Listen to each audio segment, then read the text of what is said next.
Alright guys, so we're going to make our restaurant style refried beans. Now I know you guys probably go to a lot of the Mexican restaurants and have tried to refried beans and wondered, man, they're so good. And of course there's some places you went where it was just like, But this is an actual recipe that I got from a lady for making refried beans. And let me tell you, it makes the best refried beans.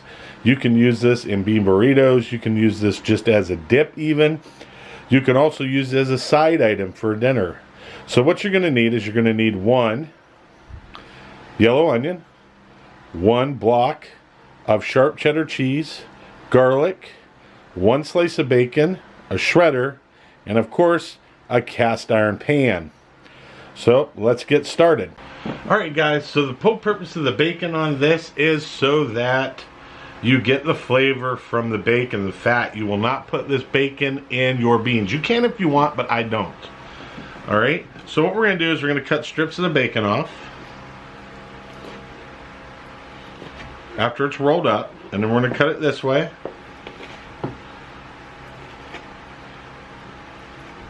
And then we're going to put that in our cast iron skillet. Now I use my cast iron skillet for everything. So we're going to take it here, cast iron skillet, and we're going to put our bacon in there, and we're going to cook this on our wood top stove. So we got our bacon in there, put it on the wood top stove, and we're going to cook that down. Now as we render that bacon down to get the bacon fat out, we're going to go ahead and do our garlic. Now if you watch preview videos, you know how I smash my garlic. I hit them real quick. They'll come right out of the shell this way, and we're going to dice them up anyways to throw them on, or throw them in our refried beans. Now you can use any style of refried beans you would like. You can take pinto beans and you can boil them down and cook them. Refried beans means they take the beans and they fry it in a lard. Most likely the lard will be a pork lard and not a chicken or a beef lard. Now we got our garlic cloves all peeled, all ready to go. And we're just going to mince them up real quick.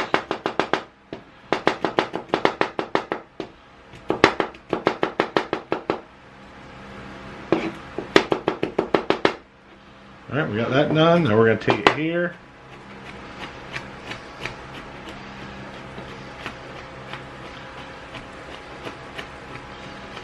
You want them minced pretty good. I could do a whole thing on the different styles and ways you can do garlic to help you guys out at home.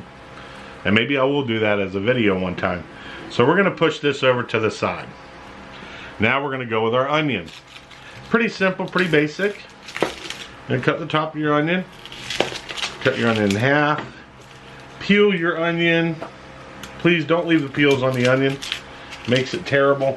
Another thing I want to tell you is, have you guys ever went somewhere and ate or had something that you had cooked where you had a tough onion and you're like, oh, that onion was cooked, and you know, you couldn't understand why it was so tough?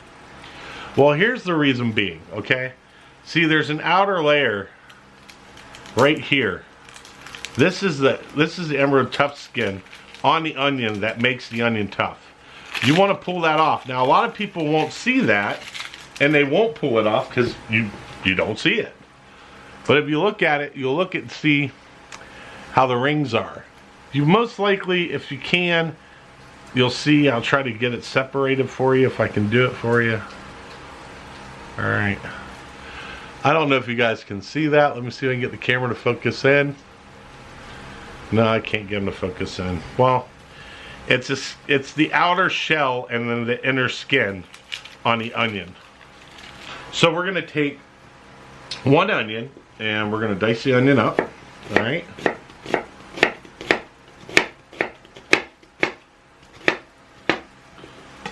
Always. And then we're going to cut the onion. Now you don't want the onion thick. You want it thin. You want to melt those onions. You want those onions to get translucent. Get that down. Now, you have a little piece left on the end like this, right? Don't fret. Don't worry about it. Just dice it up. Small as you can. Now this piece I'm going to throw away is this is the back part of the onion. This is the root ball of the onion. Never leave that in anything. Don't put it in your soups or anything. It will leave a bitter flavor to your food. If you're trying to make stock in that, whatever you do, do not use that. That will make your stock bitter, you know. Okay, so you have that first one done, nice and minced, very simple, very easy. We're going to do this one too. Now being on the homestead, you know, in our homestead anyways, our farm, homestead / farm, one of the most used items in our homestead is our onions. We use a lot of onions in a lot of food. And onions are good for you. If you did some research on them, you'll see how they are. They're actually really good for you. And all you out there have gardens coming up this spring. Oh, I bet you can't wait. I can't wait for some fresh onions right out of the garden. I actually will make an onion sandwich.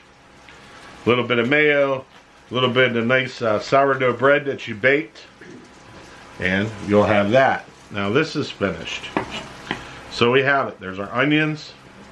There's our garlic. Now what you're going to need is you're going to need to add some organic cumin to it. So what I like to do is I'll just add the cumin on top of the onions, and I'd say probably about, I don't know, maybe 1/4 teaspoon of cumin in it. And I'll leave that sit. Then that way it's done. Now what I'm going to do is I'm cooking the bacon right now. The bacon will render down, and then I'm going to add my onions to it. And my onions translucent, and we'll show you that here in just a sec. Alright guys, we're going to add our garlic now, and we're going to add our onions.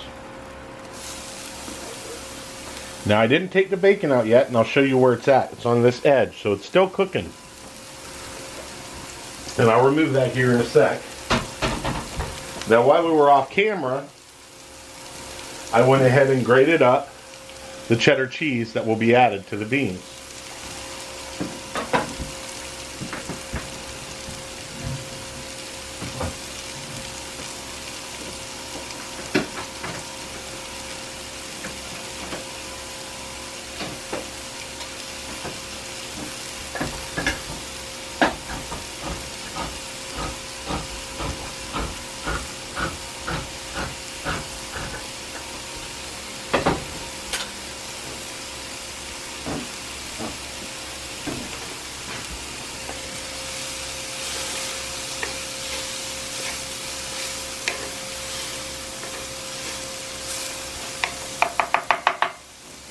Alright, now what I'm going to do is I'm going to take the bacon out.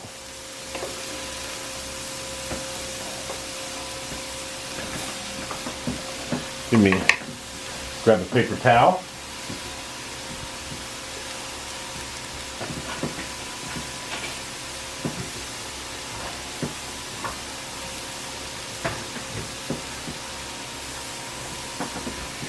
I'm going to take a paper towel, I'm just going to take the bacon out, just like this. One shot, done.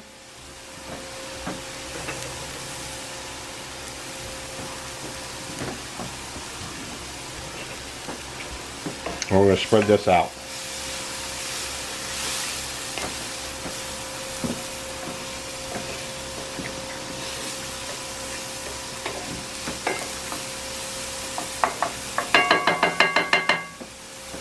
Now what I'll do is I'll add a little bit of water to this.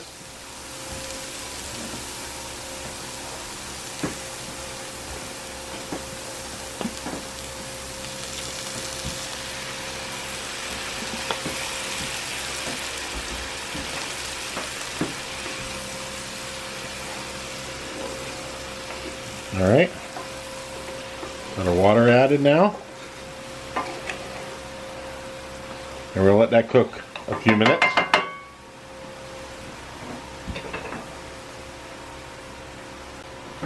Now I'm going to add a little salt to taste. It's about a ½ teaspoon. If you want to, you put it in there. If you don't want to, you don't have to. Yeah, and I use kosher salt too, by the way. Alright, we do have pink Himalayan salt, and I do have some smoked salt, so we'll get into that on another time. So, this is the stuff I like to use.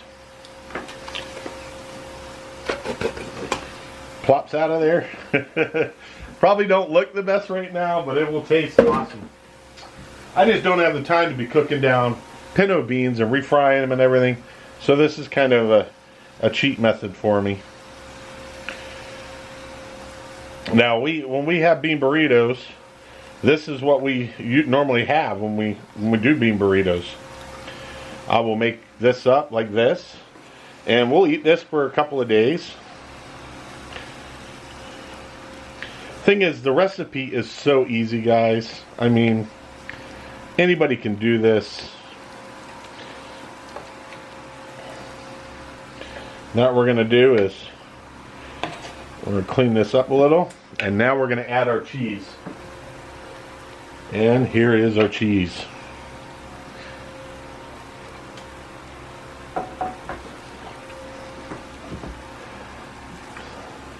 Now you don't have to add this much.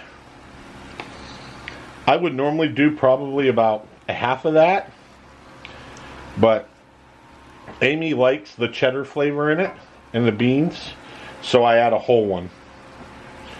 But you don't have to.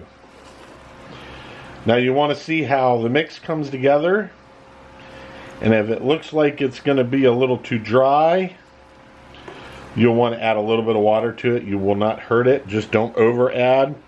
Otherwise you will have refried bean soup.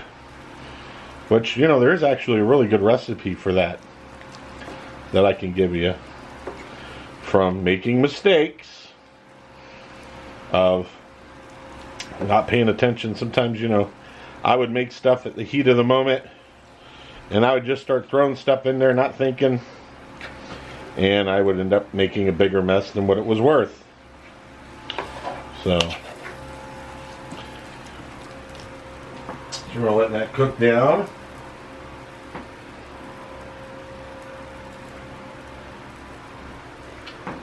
Now we got a little bit on our cast iron or stove.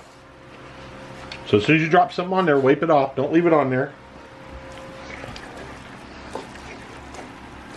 because the smell probably won't be what you want. Burnt beans. And then we're just going to keep stirring this and mixing this till it's all incorporated, nice and hot. Now you can use this stuff on nachos. Like I said, you can make a dip out of this with some guacamole. There's so many things you guys can do to this. I mean, it's crazy.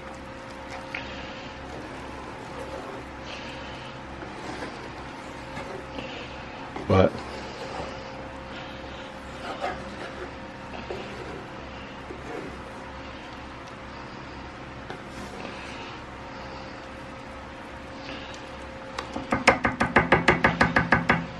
I have been working on some vegetarian recipes. I do have those done. We'll be doing a couple shows on those for you guys. Now we're going to take a little taste test of our beans.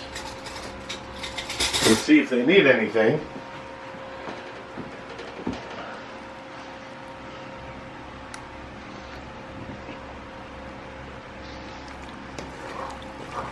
They're perfect. They don't need anything. They're exactly what they should be. So we're going to leave this on here and we're going to let this cook. And we will be back so you guys get to see the final.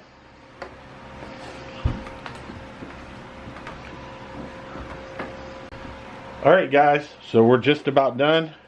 We got the refried beans fried up. See how glossy they look? That's perfect. Got that all done. Really easy to clean the pan. Don't forget, before you start doing anything in this, make sure your cast iron skillet is wiped out and clean. You never know, you know. So let's get the final going. Alright guys, there you go. There you have it. Refried beans, just like you get in a high-end Mexican restaurant. And let me tell you, they are phenomenal. They taste so good. As a matter of fact, I'm gonna reach over here. I'm gonna grab a chip, small chip, and I'm gonna take a taste. So, I mean, look at that. Glossy, shiny, yum. So good. So don't forget, guys, try these recipes out. Put a thing down in the comments. Tell me what you think about it. Maybe you've added something that makes it really, really good. Now, you can add hot sauce to this and make it hotter, or jalapenos if you want. I do not, because Amy doesn't like super hot stuff. But if you like to, please hit that subscribe button. Please hit that thumbs up. Hit that bell. God bless you all. Bon appetit.